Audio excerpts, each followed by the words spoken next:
اور ماشاءاللہ مسلمانوں کی اکثریت روزے رکھا کرتی ہے، اگرچہ بعض لوگ غافل ہوتے ہیں۔ تو روزہ اللہ رب العالمین کی ایک عبادت ہے۔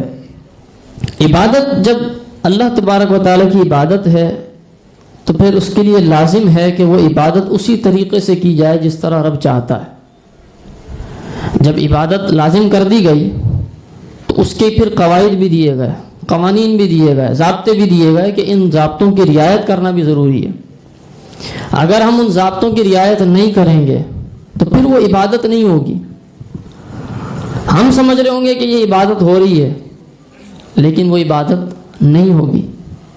نماز ہے، روزہ ہے، زکوٰۃ ہے، کوئی بھی عبادت لے لیجئے، تو روزہ بھی ایک اہم ترین عبادت ہے، اسلام کا چوتھا رکن ہے۔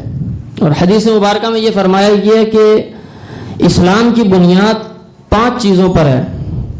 بنی الاسلام علی 5، اسلام گویا ایک عمارت ہے اور اس کی جو ستون ہیں وہ 5 ہیں۔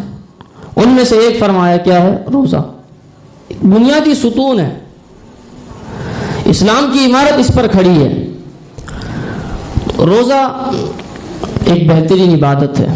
تو اب جب ہم روزہ رکھتے ہیں تو لازمی سی بات ہے پھر ہمیں یہ مسئلہ سیکھنا بھی ضروری ہے کہ کس طرح سے ہم اس عبادت کو مکمل طور پر ادا کریں، اور پھر ہمیں یقین ہو کہ ہاں ہم نے اسی طرح سے یہ عبادت ادا کی ہے جس طرح سے رب کریم چاہتا ہے، جس طرح سے اسلام نے ہمیں یہ عبادت دی ہے اور جو احکامات دیے ہیں بالکل عین اس کے مطابق ہم نے یہ روزہ رکھا ہے۔ پھر ہم یقین کے ساتھ یقین رکھ سکیں اپنے دل میں کہ ہاں یہ عبادت ہم نے کی ہے، روزہ رکھا ہے، انشاءاللہ العزیز یہ قبول ہوگا۔ تو اس کے لیے ضروری ہے کہ ہم مسائل سیکھیں۔ روزہ کہتے کس کو ہیں؟ روزے کی اقسام کیا ہیں؟